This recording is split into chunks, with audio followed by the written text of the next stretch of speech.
Yes, these two idiots are still producing podcasts. I cannot believe it either. Their families asked him to stop. Their ladies told him to stop. They just will not listen. So buckle up. And spoiler warning, I guess. Here is some more tripe.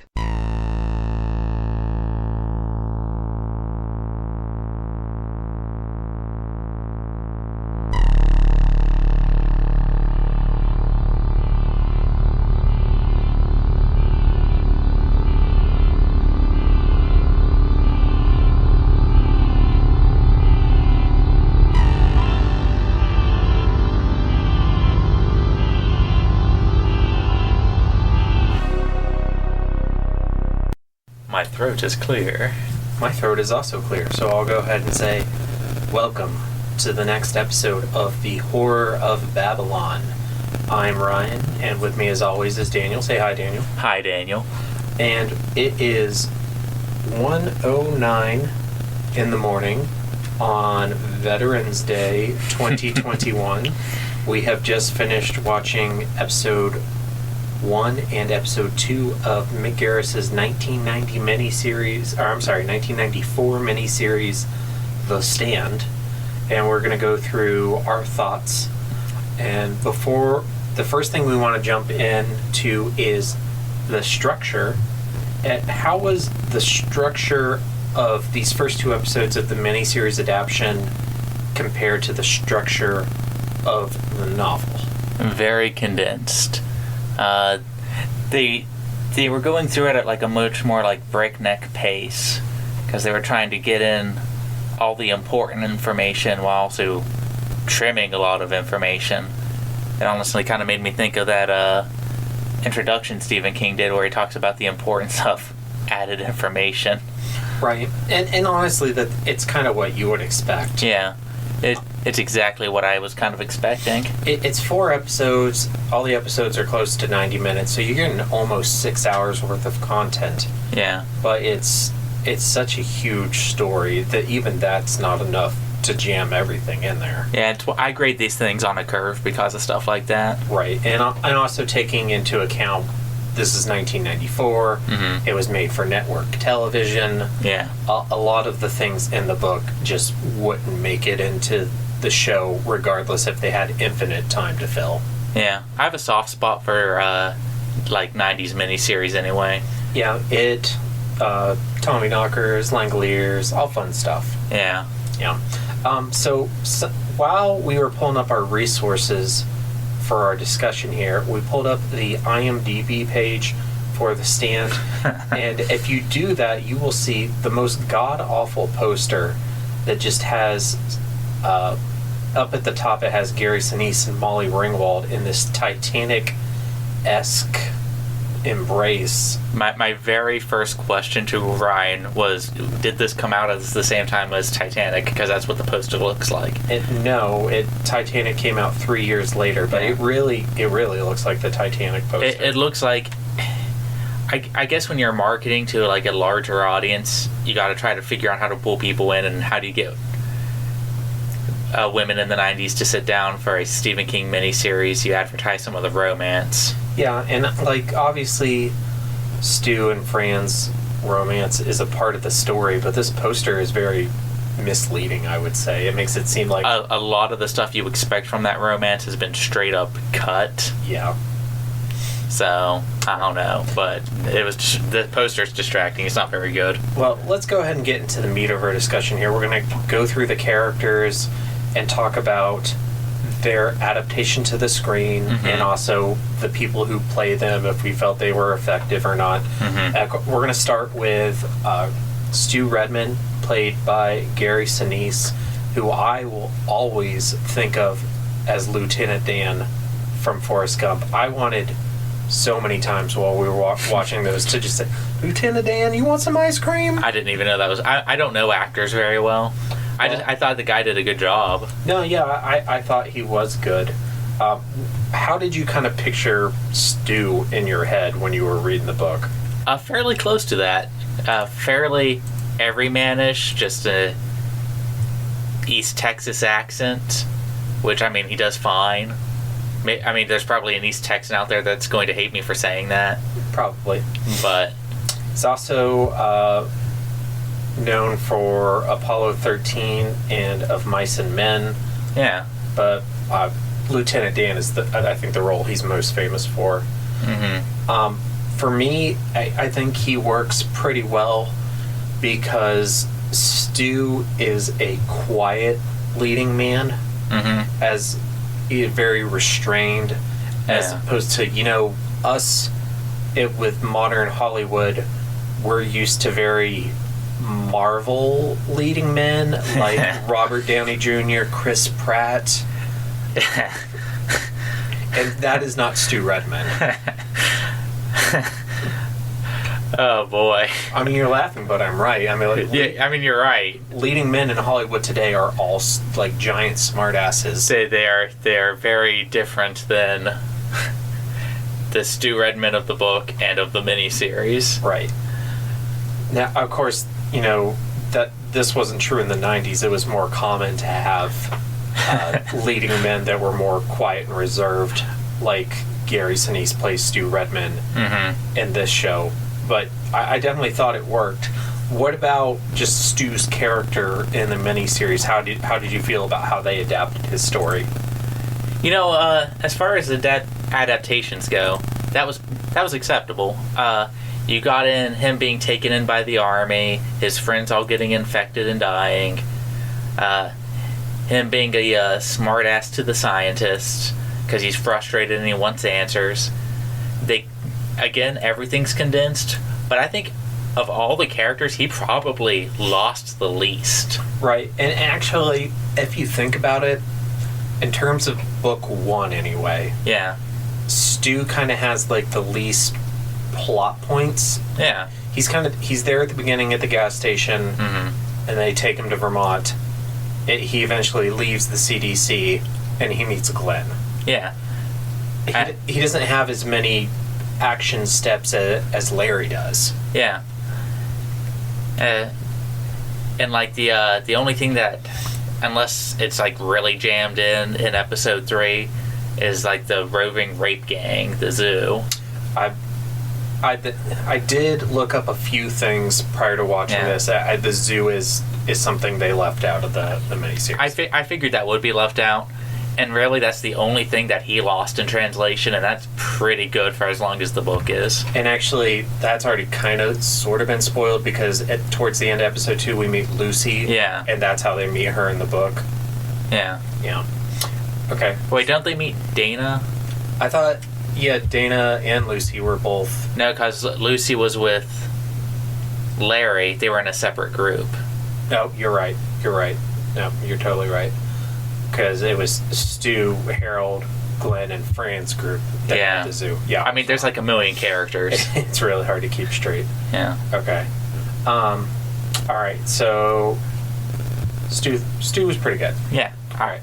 I give that Stu a passing grade. Okay. And a quick spoiler, I was pretty happy with the majority of the cast. Yeah. The one that I really I wasn't crazy about was our next character, Larry Underwood, played by Adam Stork. I was also not crazy about Larry. I pictured him very different. I pictured Baby Can You Dig Your Man sung super differently. Yeah, so just starting off with that, before you even meet Larry, he's pulling up to his mom's house and his song is playing in his car. And that's just not how I pictured his song at all. I definitely heard it like more deep, more raspy. I almost heard it as like Johnny Cash-esque in my head. Yeah, but more maybe like Johnny Cash sang by a man of color. Yeah, and even that's how they describe it in the book, is he sounds like he's trying to sing like a black man, is what they say. Yeah. And it's more peppy. It's more I wouldn't call it like pop music, but it's definitely more upbeat. It's very 90s, which I guess makes sense. Right. It's not 90s in the way that I could ever picture that making a top anything. Right. And then just Adam Stork himself, like I don't want to say I didn't feel like he was bad. I don't think he's a bad actor. I just think it was a bad take. Yeah, and the first like the first scene you have is him coming home to his mom, and that first conversation he has with his mother, he just feels like such a slime ball. Yeah, I understand that Larry, and we talked about this at length, is the not nice guy character. Right. But he's also the dude who tries to prop himself up as the nice guy. And this dude honestly came across as like either a greaser from Grease, or like one of the gangsters from West Side Story. Right. And something very gelled hair. Maybe stereotypical might be the right word. Stereotypical New York. And even in the book, even though he's not a nice guy, he's still a likable character. Yeah. He's charming. That's how he pulls people in. This guy was not charming. I didn't like his character really at all. I didn't buy the take, is all I can really say about it. But I definitely see the potential to turn that around in episodes 3 and 4, because Larry really probably has the most character growth and the most complete arc. Yeah, I mean, he meets Lucy and Joe towards the end of episode 2. Right. And that's where the bulk of his character development comes from anyway, so. Exactly. Okay, so if you listen to our previous episodes, you know that I have a lot to say about Fran. And I have a lot to say about Fran here, but before we get into that, she is played by Molly Ringwald, who I love. Yeah. She's the queen of the 80s. You know, the listeners would probably know her from Breakfast Club, 16 Candles, Pretty in Pink, all very iconic 80s movies. I will never besmirch Molly Ringwald. Never. She was gorgeous in this. She did well with the material. But also, they pretty much cut everything from her story. Yeah, particularly like her whole... She's not even pregnant, right? No, she's not.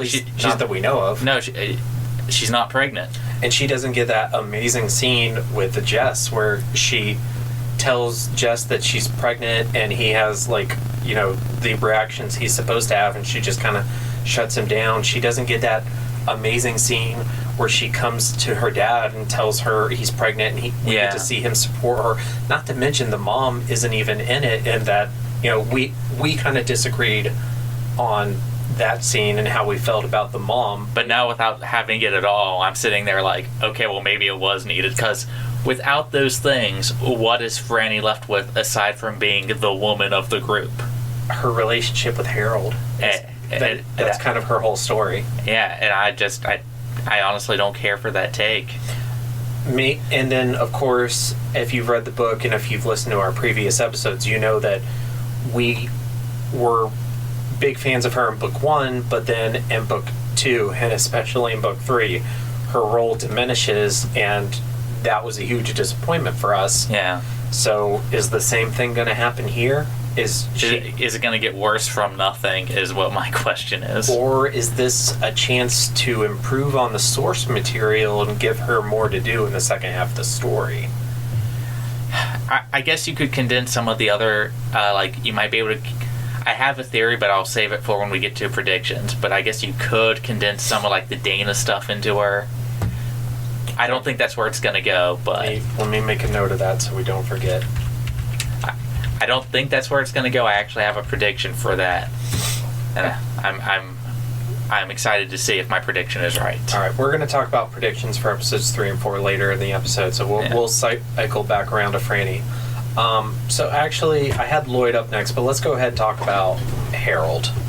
I know while we were watching it, you expressed several different emotions. Yeah, like at first I was like, he's not fat enough. Yeah.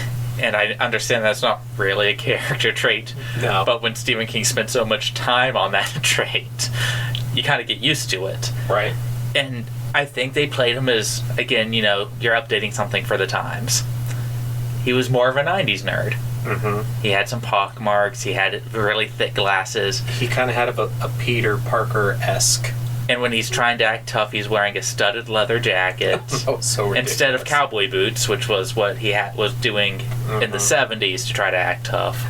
I'm really bad with cars. I'm super bad with cars. But I feel like that wasn't the car that King described in the book. No, not at all. And that's probably also something they updated for the 90s. Yeah. It was interesting because they cut so much out for Franny. One of the things they had was he's closer in age to her, and he comes right out and just asks Franny out after showing that he got published. Yep. And also, in the book, it makes it seem like they know each other because of Amy, but they don't really interact with each other prior to Captain Trips. Yeah, he just kind of longs for her from afar. Right. And this, he's a little bit more proactive. Yeah. He flat out asks her out in this. He seems kind of like a childhood friend-esque character. He's the childhood friend that the girl has no interest in. And I felt so much secondhand embarrassment. He played awkward asks outs very well. I've been there. Yes, and that is Corin Nemec. I'm sorry, I'm not familiar with this actor, but I felt like he did a pretty good job. Yeah, no, after I got used to like this update, I was on board. Yeah, and looking at his IMDb page, I don't really recognize. Yeah, I don't think I've seen any of these. But he really played the awkwardness very well. Yeah, and I'm excited to see how he turns that awkwardness into just like straight crazy. Yeah, I want to see the turn to villainy for this guy. Yeah, I think there's potential there. I think he has a chance to do a good job in the upcoming episodes. And speaking of villainy, we'll go ahead and move over to Lloyd Henreid, played by Perfect Miguel Ferrer, who even when we were just starting to read the book, I was looking at the cast list for the miniseries and saw that this guy played Lloyd, and we both know him from the Night Flyer adaptation of the King short story. And I also know him from Twin Peaks. Oh yeah, he's also in Twin Peaks. Mm-hmm. And apparently he's in RoboCop too. I don't recall, but I haven't seen RoboCop since I was like 8. Yeah, I haven't seen since I was a kid. But yeah, I mean, this guy is just like perfect for the role. Aside from one other character, I'd say he's probably the most perfect casting in this. He's just that. If you've seen Night Flyer, he's just that. He plays a sleazeball very well. Right, and not a sleazeball like how I was describing Larry earlier. No, this is more like a criminal sleazeball, underhanded. Yeah, exactly. Kind of mob-ish, but not so like stereotypical Italian. It's more of a bit player in organized crime is how I would describe him. He's the dude who falls in with somebody else. Right. But he plays that part perfectly. And I cannot, like, on my perfect casting, I just recast him. Yeah. I love the scene where he and his friend, like, go and shoot up the gas station. Oh, that was great. That was, like, almost exactly as I pictured it in the book. That might be it's in my top 3 scenes for the miniseries so far, if not top 2. Yeah, it was really great. And I love it. He just runs in there and everybody freeze and you won't get hurt. And then bang, bang, bang, immediately just starts shooting. It was funny. It was exciting. It was within the characters. Mm-hmm. And it didn't really give any of his backstory, which is okay. His backstory isn't super important. When you gotta cut, you gotta cut. Right, but we did get him starving in his prison cell, which I think is important for when he meets Flag, and Flag kind of puts him between a rock and a hard place. You can attach yourself to me, or you can starve to death in this prison cell. The only thing I would have added, and there's no way they could have put it on 90s TV, is him taking a bite out of the leg. Yeah. That's about the only thing I would have added, and that scene would have been perfect. They don't even insinuate him. They skip cannibalism and go right to eating rats. Which you and I discussed while we were watching it, like, and maybe this is terrible, maybe I shouldn't say it, but I'm going to. I say it. I was going to. I think I'd almost rather eat somebody's leg, somebody who was already dead. Yeah. Than eat a dead rat. I am also there. I do not know what it is. I can't describe it. Maybe it's because there's like the organs are too close to the meat with rats, and when you're taking a bite out of a calf, it's just meat. Yeah. I don't know. I'm not afraid of rats, but the thought of eating one repulses me. Yeah. And carving a little calf, not so much. Make a little sandwich. I read So something I've read this year is I've been reading this zombie series called Mountain Man. Oh, yeah. It is about a zombie apocalypse in Canada and a guy who is essentially a mountain man. Okay. And he's living on the outskirts of a city. He lives up in the mountains and he just goes down to the city to scavenge. Mm-hmm. Well, it takes place a few years into the apocalypse, and he notices, like, as he's killing zombies, and, like, if he comes back to the same spot in a couple days, the bodies are gone. Yeah. And it's like this whole big mystery throughout the first two novels. And towards the end of the second novel, he finds out that at nighttime, their zombie rats come out from the sewers and eat any zombies that are dead. Huh. And he gets stuck in the city overnight, and he has to deal with a mob of zombie rats, and it's scarier than any regular zombies. That sounds amazing. I might check that out. They're not. I wouldn't say they're exceedingly well written, mm-hmm. but they're super pulpy and they're super fun. That's fine. Yeah. I mean, sometimes that's all you need. Right, and that's Mountain Man. Mountain Man. Yeah, those are fun. Free plug. So moving on to our good boy Nick Andros, who is played by Rob Lowe, who I will always remember from Wayne's World and recently from The Orville, which is one of my favorite new shows that's out right now. I haven't seen that. Oh, you gotta watch The Orville. The Orville? The Orville. Okay. We'll talk about that later. So what did you think of Nick? When you have a character that literally cannot talk and cannot hear, there's only so much you can do, and he does everything he can with it. The only thing I will say is there are a couple occasions where people are talking to him and he's acting like he can hear them when he's straight not looking at them. Yeah, and I think that was just poor directing. That was poor direction. That's not the actor's fault. Right. Sometimes it's hard to frame a shot with two people looking at each other. Mm-hmm. You want to get those wistful staring off shots. I understand that, but that's about the only thing I could say. They had him talk in a dream sequence. I didn't mind that. No, that was fine. And he's very good with his facial expressions. That's super important. Rob Lowe is very emotive. He's super good at conveying information with his hands. All that nonverbal communication that's so important that people don't even think about until it's missing. He did a good job. And then I'm looking at Rob Lowe's IMDb page. He also has another Stephen King credit. In the newer Salem's Lot miniseries, he plays Ben Mears. Yeah. He plays more of a... People describe him as the emo Ben Mears because he has long black hair and he wears a leather jacket in that series. Wow. But he does a good job in that one. I actually like him more than the blonde guy who played him in the original. Yeah. But yeah, I thought it was really good. I liked how they adapted his story. Mm-hmm. It was unfortunate that you really didn't get into his relationship with the sheriff and the sheriff's wife. That was the biggest disappointment. It was, because that's such a that shows the person that Nick is way more than letting the criminals out of the cell, which they kept. Right. Him taking care of a sick woman and then carrying her all the way to a graveyard just to bury her, that is so indicative of his character. And I understand why they cut it. Again, there's so much. Yeah. And when you have 4 episodes, even 6 hours, it's not enough time. And if you're gonna cut something, I understand why they cut it, but I was still a little let down. To do like a true adaptation of this novel, you probably actually have to do a TV series. I think you'd need a minimum, or like a 10-part miniseries. You need a minimum 10-part miniseries. Yeah. Hour and a half each. That's about where my prediction would lie. Right. And of course the new one, the 2021, is 8 parts.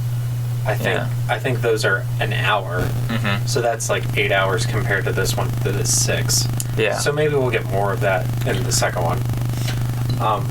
But yeah, overall, I thought Nick was pretty good. We'll save him for last. Okay, so Mother Abigail, who was played by Ruby Dee, who I'm not familiar with. I'm not familiar with her at all. I think she did a great job. She did. Yeah, I'm just looking at her IMDb page. I don't really recognize anything. But no, I mean, she did Yeah. A really good job. I loved all the dream sequences. The dream sequences with her were really... I don't remember if it was in the book, but when her hands got bloody playing the guitar... I'm pretty sure that was in the book. Yeah, I could not remember for the life of me. If it was, that was a great adaptation of that scene. It's starting to blend together since I read the book and I've started reading the comics, and now I've also seen the first part of the miniseries. Yeah. Those three are starting to blend together, and those little details, I'm like, oh, was that in the book or was that in the comic? It was a well-shot scene regardless, with her dream and talking to Flag in the dream. It was... She plays the old religious black woman as well as you can play that character archetype. Right. And while you mention that, I just want to take a moment to bring up they have some really unique cinematography in the show, with like putting the camera like at floor level and then kind of like angling it up to look at the characters, so it's almost like the audience is laying on the floor looking up at them. Yeah, some of the cinnamon rolls. Yeah, cinematography. Some of it was weird. Some of it I really liked. Like that general, every time he was staring at the screen, I really liked that. Yeah, that was more of a top down at an angle. Yeah. It conveyed all of the things that general thought that you can't really have, because you don't really have an internal dialogue in movies. Very rarely do you do. Right. And it conveyed those scenes and those emotions pretty well with it. And it kind of getting back to Mother Abigail, something we had talked about while we were watching it was the change from her being assaulted by weasels being changed to rats. Yeah, we were both kind of let down by that. But again, that seems like a really easy change to make. That's the pragmatic choice. Yeah, I mean, training weasels, rats are cheaper. You said they're more easily disposed of if that becomes the case. Yeah. And also, like, there's a lot of different kinds of weasels, and rats are more recognizable. People are going to say, oh, those are rats, if you put weasels on the screen. Why are ferrets there? Yeah, are those ferrets? Are those ermines? Yeah, I get it. And rats are also like more associated with the spooky scares. Right. You know. And then, real quick, touching on Glenn. We don't get a lot of Glenn in this one. We're hopefully going to see a lot more of Glenn in episode 3 and 4. He's played by Ray Walston, who's one of those character actors that's just in a million things. Yeah. If you look at his IMDb page. He's a Morgan Freeman. He'll just be in whatever. Yeah. But the thing that stood out to me first is they play him a lot older than I had pictured him. I pictured him more like later middle age, like 40s, 50s. I pictured him 50, 60, so I pictured him a little bit older. Not as old as my ideal cast, but we'll get to that later. Right, but we'll talk more about Glenn in the next episode. Yeah.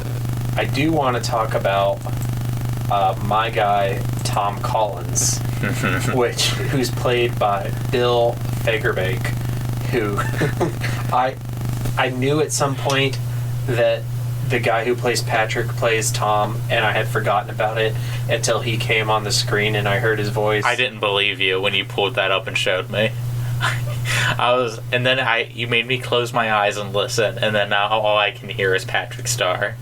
So, do you think that when he auditioned for Patrick, he's just like, did you see The Stand? He should have.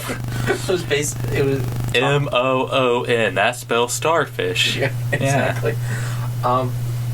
So we've talked about Tom in the book and how he's about as respectful as a representation of a mildly mentally handicapped character as we felt King really could have written in the 1970s. Might be as good as... most people just kind of avoid the subject matter these days. Yeah. Which is unfortunate. At least I think it's unfortunate. No. There's been a lot of good books out there written about characters with mental disabilities. For Flowers for Algernon. Yeah. That is a good example. Yeah. So I loved this, but do you think they went a little too much into the comedy route with Tom, or? I don't know. I have mixed feelings about that. Personally, and again, I don't have a lot of personal connections to stuff like this, but you have to be able to have fun with certain characters without making fun of them. And this kind of danced on that line. I feel like, okay, we definitely had fun with Tom. Yeah, we had fun with Tom. I don't feel like I was making fun of Tom. I'm definitely on Tom's side. Oh, I'm pro Tom. I can definitely see other people watching this and making fun of Tom. I can see that. We make our moon jokes, but Yeah. that's about it. And we do that out of love. I do that because I stand for him. I stand for, the Lorax stands for the trees, and I stand for Tom Collins. Exactly. I also stand for the trees, but that's beside the point. I think I'm really excited to see what they do with him as a spy and sending him on his mission. Yeah. And also, now that I've seen how they portray Tom on the small screen, I'm kind of curious to see how that last bit of the book that you and I were so critical of, how that kind of plays out with Tom and Stu going back to Boulder after it's all said and done. Yeah, I am very curious. Or I just want to see more Tom. Okay, so moving on to Nadine, who is sort of in the miniseries. She's a composite character of Rita and Nadine, but also parts.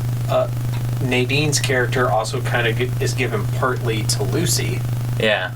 So it's complicated, but it made.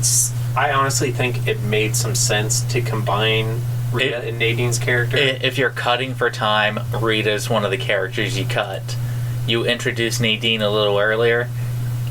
I feel like she came and went a little too quick. But then again, I also don't know how you get her to meet everybody and then get her out of there. It seems like a lot to fit in when you have 4 episodes to work with. I'm guessing she's gonna make her own way to Boulder. Yeah. I have a big prediction, but we'll get to that later. Okay, and we're coming up to predictions soon. Yeah. So let's talk about the scares, because this is... Are we going to do Randall Flagg? Oh, yeah, of course, Flagg. I'm sorry, go ahead. I am very surprised how much I liked that actor. The scene with Lloyd sold me on the guy playing him. I think I'm honestly going to reserve judgment on Flagg. I did like that scene, but I'm just not sure yet. I also really liked some of the, I guess you'd call them early scares or early teases. They kept his face hidden in the shadows. I like that you didn't see him at all. Yeah, Lloyd saw him on a post, but he was veiled in shadow. No one else could see him. I also really liked the first guy who got infected. What's his name? Campion? Yeah.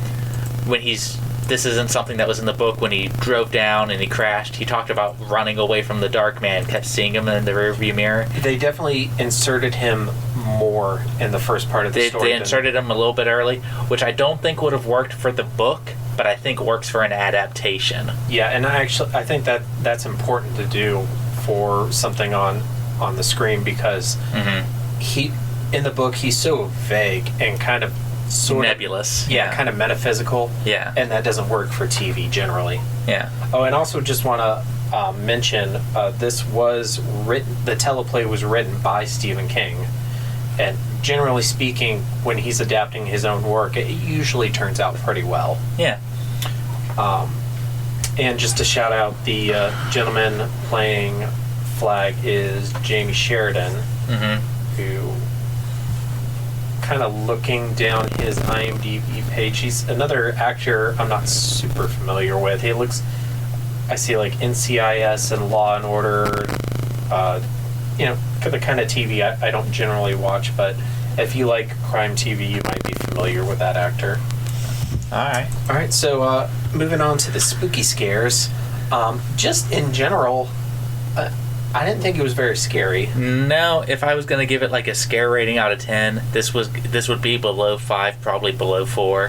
Yeah. I think, again, I mentioned them veiling Flag in the shadows, kind of building him up. That's probably as close as it got. They had a couple small kind of jump scares where he was like a scarecrow with red eyes. Yeah. And that kind of got me a little bit, but not a lot. Yeah, this isn't indicative of its overall quality, but its scare factor was low. Yeah, and a couple disappointments in that area. Mm-hmm. The tunnel scene was fine, but it definitely was nowhere near as scary as it was in the book. Neither was just the general outbreak.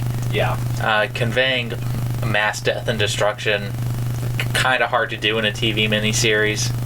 That was my second thing that I was going to bring up, because we had discussed one of the things that's scariest in the first part of book 1, and the comic book does this really well. The comic book does it so well. It is that just how, one character passes it to so many people. Yeah, 1, 2. Oh, can we talk about that cop? Yeah. The cop that spreads it in the book, mm-hmm. He's radioing in the miniseries. Oh, like, yeah. hey, why is there an army driving to town? And they're like, you weren't in the town, were you? He goes, nah, man. Not me. I've been on the Arkansas border all day. Yeah. I was not in Arnett. And I would like to say that real people wouldn't do that. No. But 100% they would. I think our current just pandemic climate shows that half the people would go, no, I wasn't anywhere near there. I'm vaccinated. I'm good. I mean, if you go to a doctor's appointment or something, they ask you, have you been outside of the state in the last month? And you're like, no, I haven't. And then you're thinking in the back of your head, well, actually, I did run up to Pittsburgh last week, but no, I'm not going to mention that. Yeah, who cares? Yeah. Maybe that's socially irresponsible, but that's a whole nother discussion. Yeah, that might be the most believable scene in the miniseries. Was there anything other than Flag that really jumped out at For you as scares, scary? no. Actually, one thing that I did think was scary was Larry's mom's death scene. Okay, that was good. When she sat up. Mm-hmm. And it didn't do, I don't remember it even doing, a musical sting. She just, sat up, made her own noise, a death throttles. It was... When they were portraying sick people in this, it was good. It was good. I think that scene would have probably freaked me out quite a bit as a kid. Yeah, if I was 20 years younger... Mm-hmm. More than 20. I'm in my 30s now. I keep forgetting. We're not 25 anymore. Yeah. So, what did you think about them not showing the mom and the baby in the car right at the beginning? Okay, I actually like that. This is what I was talking about. I can't remember what episode we talked about it on, mm-hmm. where budget breeds creativity. You have two options. You can do really bad makeup, and she's just going to look like every other sick person or corpse. Right. When she's supposed to be bloated and overfull. Instead, they veil her in shadows, and it's the implication of what everyone's saying. Leaves it to your imagination. I think that's... If I had, the same budget at the same time, mm-hmm. those are the choices I would make. And they got to avoid the decision as hey, are we going to show the audience a dead bloated baby, or are we not going to? Yeah. And I think they made the right choice. You can just imply it all. You don't even have to say it's dead. Also, we all know it's dead, but there's a full page image of the mother and the baby dead in the comic, and it's the most horrific thing. Yeah. See, when you can afford to do it, like in an illustration, right, you show it. When you can't, it's veiled in shadows. Exactly. Okay, so, and then just kind of moving on to kind of our least favorite parts and general criticisms of what we would have changed. I mean, we both said, we're very understanding of the medium, the budget, and kind of the audience they were shooting for. And generally, I'm okay with the majority of the changes. I'm very forgiving of 90s miniseries cheese. Mm-hmm. About the only thing that, and I still have to give it 2 more episodes, my least favorite thing was the good Franny scenes being cut. That would be my number one thing. Yeah. Number 2, and something you haven't brought up, but mm-hmm. so the scene with Larry and the random one-night stand, and her throwing him out of the apartment and yelling, "You're not a good guy. Yeah, you ain't no nice guy." They were trying to convey his not nice guy status with scenes with his mother, and I don't think it worked. No, for me, like, that is his cornerstone scene in the book. Yeah. In the first part, that kind of identifies you as his struggle of, he is a good person, but he's making bad decisions. He's making bad decisions. He's down that road where he's going to come to two paths, the fork in the road. And they really avoid sex in this miniseries, as I would expect them to do. There are some making out with Larry and Nadine, and that was about it. Yeah. Speaking of which, like, Nadine is like just how I pictured her, kind of long black hair, kind of gothic looking. But I feel like they could have made an adaptation of that scene where, you know, he runs in. We didn't even have to see her meet this girl. Just show him waking up in her bed and her cooking. That reminds me, I'm going to have to show you a picture of what I was picturing every time Nadine was mentioned in the book. It's nowhere, I don't think it's anywhere near close, but it's what I kept picturing, like based off of, I think, her first description. I'll bring that up on my phone later. Okay, cool. And then, so, not really happy about losing all of Fran's great stuff. Oh, you know what we got, though? Jewish penicillin. Jewish penicillin, which we had to look up is chicken noodle soup. Yeah, we heard her say that to her dad, and we both immediately paused it. Well, you paused it, and we were like, okay, phones. Yeah, what is Jewish penicillin? Apparently that's a thing. Chicken noodle soup. Talk about phrases we weren't familiar with and probably are better off without. Yeah, I will not be using that one in my household. Mainly because I don't want to try to explain it to my family. Okay, and then another thing, you know, I understand cutting out the stuff with Nick and the sheriff and his wife, but I feel like I maybe would have included some of that and left out some of him with the Roughnecks. Yeah, they also didn't have him being a teenager, so that was good. Yeah, that was probably the right decision. Yeah. But yeah, I mean, overall, I'd say pretty decent adaptation considering all of the restrictions they had. Yeah. Yeah. All right. So some predictions from episode 3 and 4. You said you had a big one. Okay, I have a big one. I'm going to tell you what I hope they will do and what I think's going to happen. What I hope they do is they condense Dana and Franny together and give her some big stand-up to flag moments. I would love that. What I think they're going to do is Nadine is going to kill herself in the same way that Dana did instead of being thrown off a building. Kind of combine Nadine and Dana's scenes. Yes, yeah. That's 100% what I think is going to happen. Maybe 90%. I think you're probably right. But if Fran isn't pregnant, it makes it easier for her to go with them to Las Vegas. That's why I'm hoping for. Yeah. Yeah. And also, like, at the time, like, Molly Ringwald was a pretty big star. Yeah. And you would think if you're getting a big name like that, you want to use her more. Yeah. But you'd think, but that's my hard prediction. Real quick. You know, you bumped into me earlier, but I just have to tell you that the Rat Man forgive you. Oh, yeah. This time. Okay, we forgot about Rat Man. I had that spoiled for me by a podcast, and it was still completely hilarious. Do you have a Dream Rat Man cast? I don't feel like I can answer that question. and not without being canceled. Yeah, exactly. I'd probably have to cancel myself. But yeah, that was great. And there's apparently the Rat Man has a bigger role in the miniseries than he does in the book.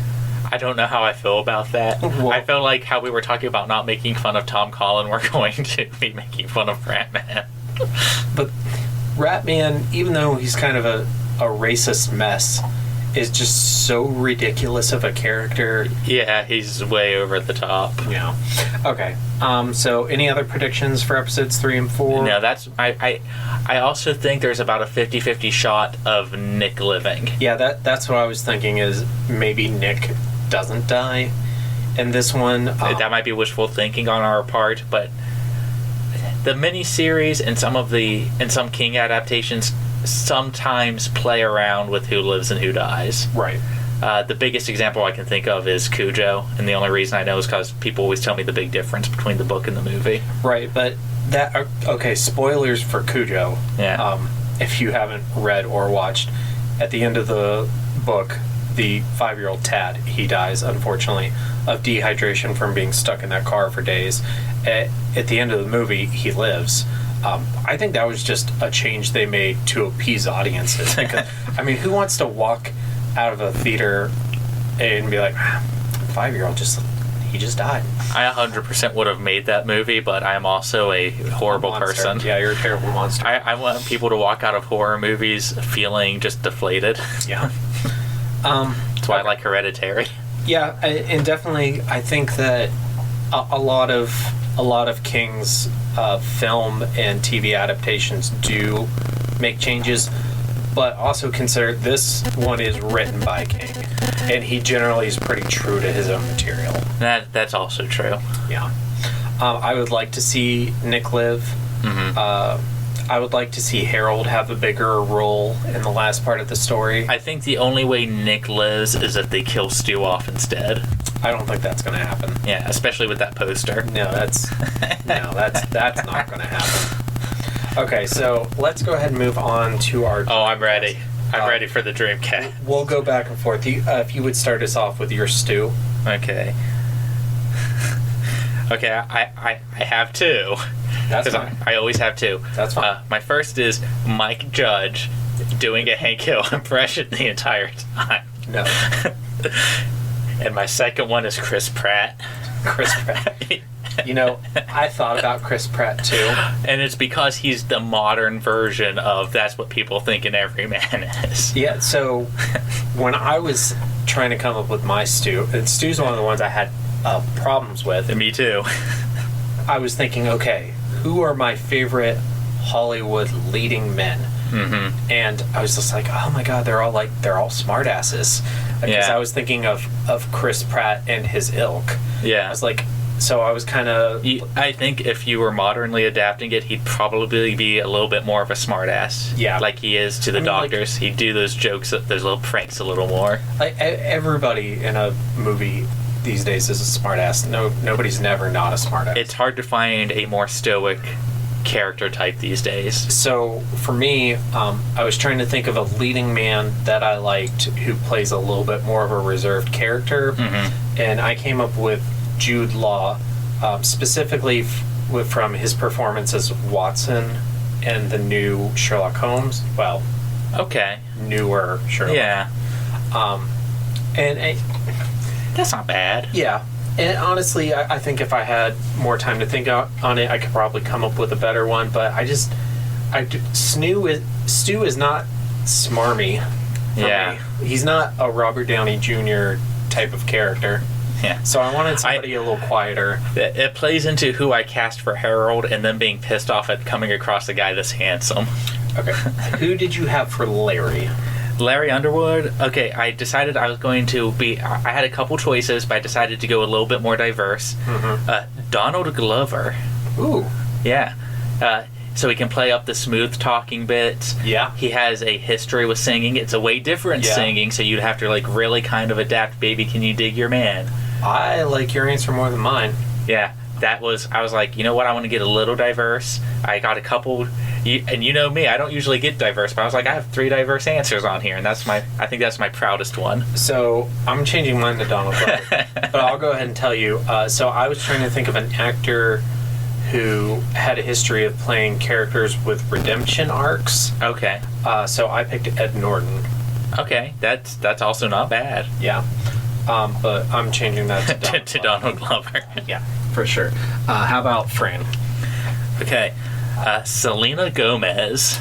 Okay. I got a little diverse, and I was like, who's somebody pretty who can pull off the big doe eyes, who I want to see a little bit of at the beginning, and then I'm going to have to be okay with her dropping off the face of the script. So, Selena Gomez was my first choice. Right here. I changed it, but here was my thought process. I was like, okay, who do I have the biggest crush on in Hollywood aside from Emma Watson? And I was like, okay, it's Mavis from Hotel Transylvania. You know what's funny is I didn't know that until I looked up her IMDb while doing this. I didn't know she played Mavis when I first picked her. She does. Yeah. So I was like, okay, Selena Gomez. So I was like, no, let's try. And then I saw it whenever we were watching The Stand because I was making my list as we were doing it. And I was like, oh, yeah, this is a great choice. So I didn't do that. But I was trying to think of more like 80s, 90s actors to put it a little more in the time frame. And probably... a contemporary of Molly Ringwald, which I also had a crush on growing up, was Leah Thompson, who from Back to the Future. Okay. Who plays Marty's mom. Yeah. Yeah. So that's who I picked. Okay. I think she could do good in that role as well. I would force her to do Back to the Future references as low-end jokes, but... Yeah.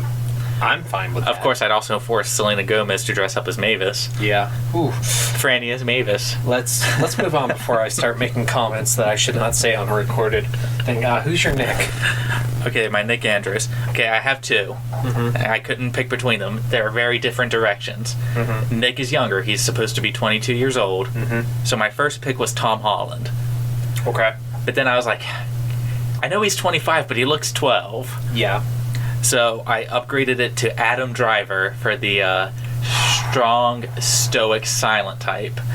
So I settled on Adam Driver. I like Adam Driver. Yeah. So my pick is actually similar to your Tom Holland. I wanted somebody who is older but looks younger. Yeah. I went with Elijah Wood. Elijah Wood's a good pick. Yeah, I could really see Elijah Wood playing. I can see Elijah Wood doing Nick, and then you got your Frodos. We can make more Lord of the Rings references while we record these all the time. And you said for Lloyd, you just kept Michael Ferrer. Yeah, I couldn't change him. I thought it was perfect. I thought it was perfect too, but I said, you know what? It might be interesting to see Joe Montana play Lloyd. Who's that? I don't know him I don't know actors off the top of my head very well. He's the mob guy from Thinner. Oh, okay. He's also the villain in Baby's Day Out. Okay, now I know exactly who he is. He plays Fat Tony in The Simpsons. No, that's good. That's not a bad pick. I would like to see that.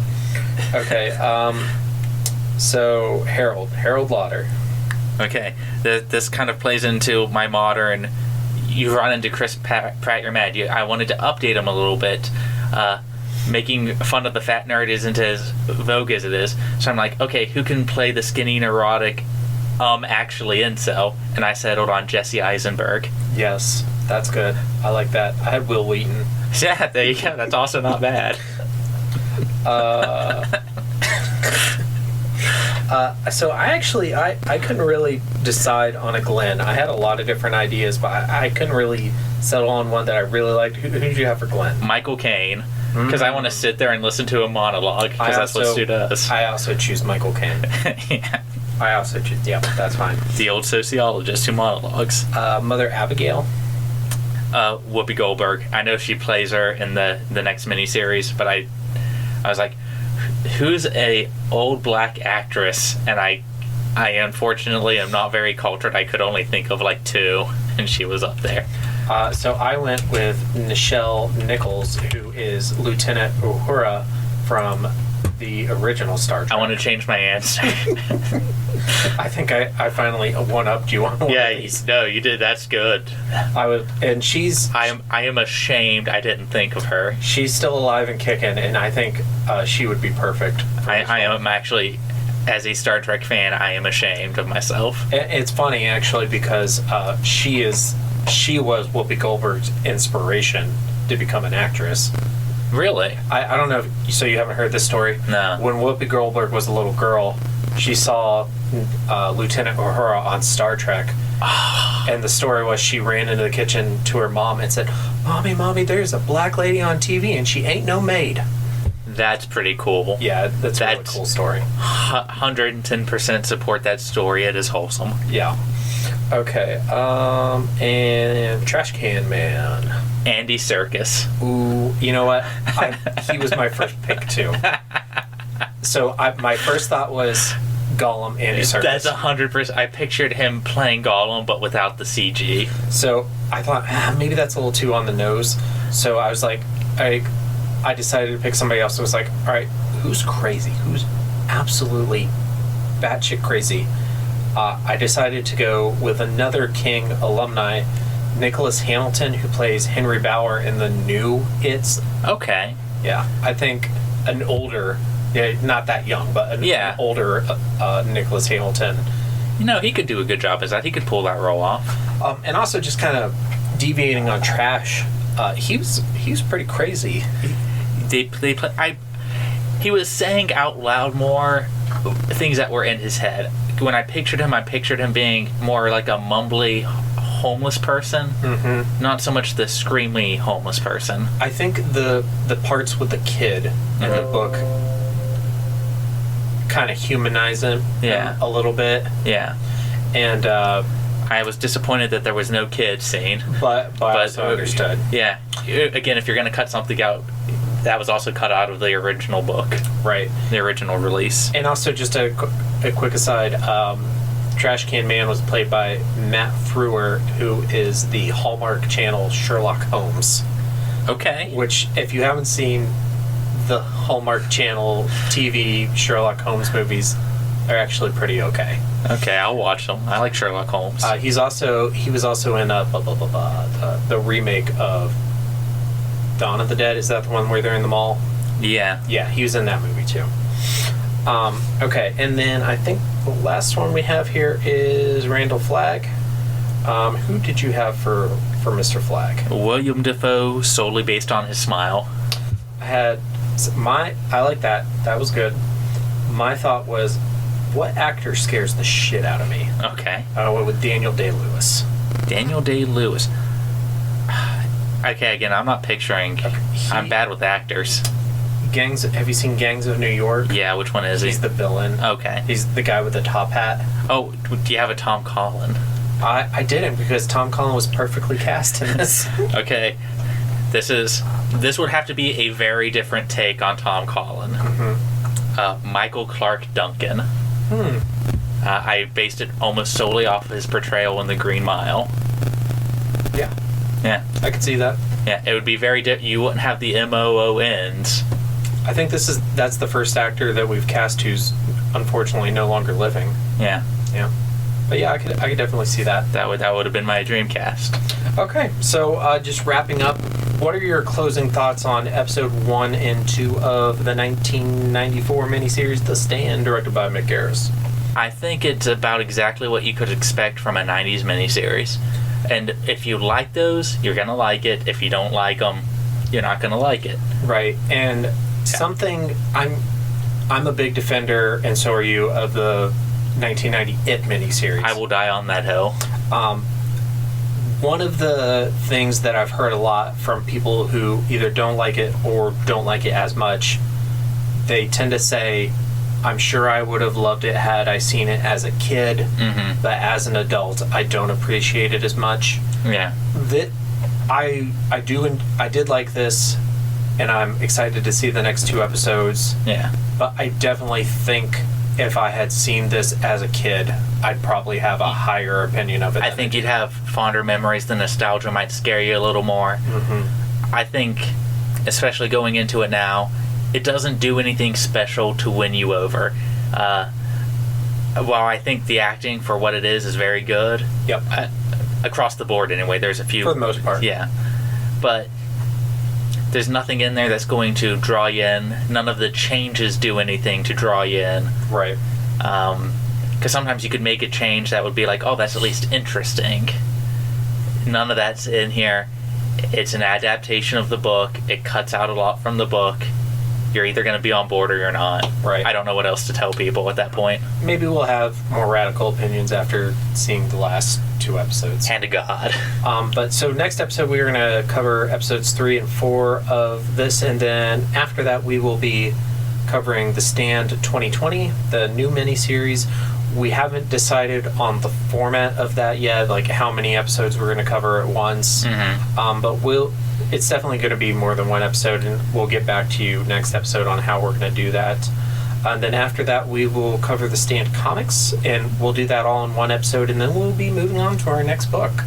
Yeah. I don't know about you. I'm enjoying our coverage of the Stand, but I'm also excited to get to another book. I am excited to get to another book. Which we announced last episode is going to be Phantoms by Dean Koontz. Mm-hmm. I still have nightmares about it. Yeah. What did you call him? Diet Dr. Pepper King, or I call him Diet Stephen King. Yeah. But only if you're a casual reader of these kinds of genres. They have very distinctive writing styles if you read enough of their books. Right. I can get more into that when we get into a compare and contrast, though. Yeah. We'll talk more about Koontz versus King when we get to Phantoms. Mm-hmm. But thank you very much for recording with me tonight. Oh, it's a pleasure. Nowhere else I'd rather be. All right. Thank you very much, everybody, for listening. Stay tuned for all our social details. And now for the obligatory socials. Please like, share, and subscribe. You can find the podcast on Twitter at HorrorPod69. You can also follow us on Facebook, Instagram, Slasher, and Goodreads. Become part of the Disturbed community by asking for the Facebook group and Discord links. Send dick pics to the Horror of Babylon podcast at gmail.com. Support the show at patreon.com/the Horror of Babylon. In closing, you can let your friends know that the Horror of Babylon is available on YouTube, Apple Podcasts, Spotify, Audible, and all other major podcast apps. Stay scary.